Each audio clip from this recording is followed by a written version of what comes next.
Praise the lord. ప్రభువైన యేసుక్రీస్తు నామములో అందరికీ నా హృదయపూర్వక వందనాలు. ఈ ఉదయకాల సమయంలో దేవుని వాగ్దానం కీర్తనలు 55వ అధ్యాయము 22వ వచనము. నీ భారము యెహోవా మీద మోపుము, ఆయనే నిన్ను ఆదుకొనును, నీతిమంతులను ఆయన ఎన్నడును కదలనీయడు. దేవునికి స్తోత్రం. హల్లెలూయా. మరి ఈరోజు ఈ మాటలు వింటున్న బిడ్డలారా, మరి ఈరోజు ప్రతి ఒక్కరూ కూడా భారభారితమైన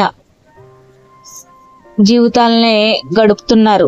సమస్యలు లేని కుటుంబం అంటూ కూడా ఎవరు లేరనమాట. ప్రతి ఒక్కరికి ఏదో ఒక సమస్య అనేది కుటుంబంలో ఉంటుంది. అయితే సమస్యల నుంచి విడిపించే దేవుడు ఉన్నాడు, మనిషిని సృష్టించిన దేవుడు ఉన్నాడు. కాబట్టి దేవుని మీద ఆధారపడినప్పుడు ఆ మనిషి ఏ సమస్యలు లేకుండా మరి ప్రశాంతంగా బ్రతకగలుగుతాడు.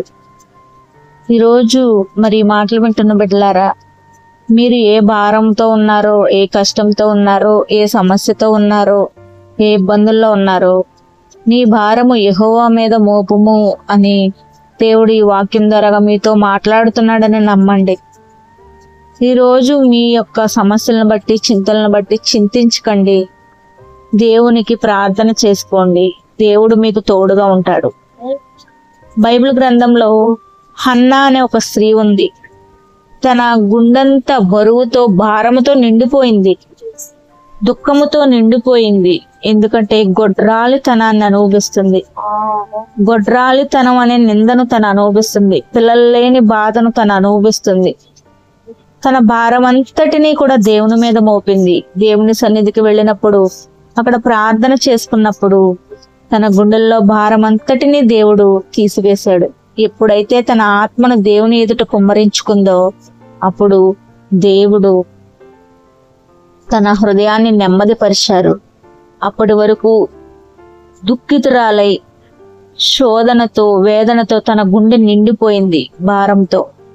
ఎప్పుడైతే దేవుని సన్నిధిలో మోకరించి ప్రార్థన చేసుకుందో తన భారమంతా తీరింది. అప్పటి వరకు భోజనం చేయకుండా ఉన్న ఆ బిడ్డ, తినలేని పరిస్థితిలో ఉన్న ఆ బిడ్డ ఆకలి పుట్టి భోజనం చేయడం మొదలు పెట్టింది. ప్రియమైన దేవుని బిడ్డలారా, మరి ఈ రోజున సమస్యలను బట్టి, ఇబ్బందులను బట్టి ఎంతో మంది టైంకి భోజనం చేయలేని వాళ్ళు ఉంటున్నారు. సరిగ్గా నిద్ర పట్టలేని వాళ్ళు ఉంటున్నారు. మరి మీకు నిద్ర పట్టకపోతే మీరు దేవునితో గడపండి. దేవుని సన్నిధిలో మోకరించి ప్రార్థన చేసుకోండి. దేవుణ్ణి స్తుతించండి. మీ భారాన్ని దేవుడు తీరుస్తాడు. మీ సమస్యకు పరిష్కారాన్ని దేవుడు చూపిస్తాడు. కాబట్టి యెహోవా మీద నీ భారము మోపినప్పుడు ఆయనే నిన్ను ఆదుకుంటాడు. మరి సమస్యల్లో ఉన్నప్పుడు చింతించుట వలన ప్రయోజనం ఉండదు కదండి. మన సమస్యల నుంచి విడిపించేది ఎవరు అంటే నిన్ను సృష్టించిన సృష్టికర్త నిన్ను విడిపిస్తాడు. ఆయనకే సాధ్యము. కాబట్టి మీ యొక్క సమస్యను, ఇబ్బందును దేవునికి అప్పగించుకోండి. మీ భారము అంతా దేవుని మీద వేయండి. మీ యొక్క కన్నీటితో దేవుని పాదాలు తడపండి. మీ గుండెల్లో ఉన్న దుఃఖాన్ని, వేదనను దేవుడు తొలగించి మీకు మనశ్శాంతినిచ్చి మీకు దేవుడు తోడుగా ఉంటాడు. ఆయన నీతిని మీకు దయచేస్తాడు. నీతిమంతులను ఆయన ఎన్నడూనూ కదలనీయడు. ఈరోజు మీరు దేవుణ్ణి తెలుసుకున్నారంటే, మీరు యేసయ్య మార్గంలో నడుచుకుంటున్నారంటే మీరు నీతిమంతులు. ఆయన కృప మీ మీద ఉంది. కాబట్టి ప్రియమైన దేవుని బిడ్డలారా, మిమ్మల్ని దేవుడు ఎన్నడూ కదలనీయడు.